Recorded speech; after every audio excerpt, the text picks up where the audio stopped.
प्रणम्य शिरसा देवं गौरीपुत्रं विनायकं भक्तावासं स्मरे नित्यं मायुक्कामार्थसिद्धये।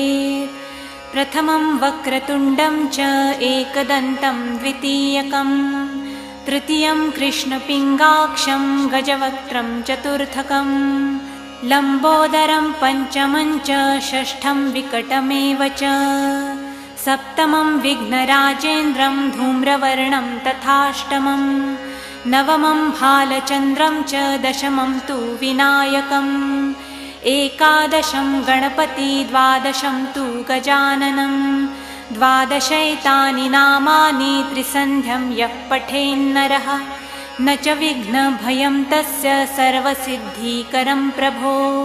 विद्यार्थी लभते विद्यां धनार्थी लभते धनं पुत्रार्थी लभते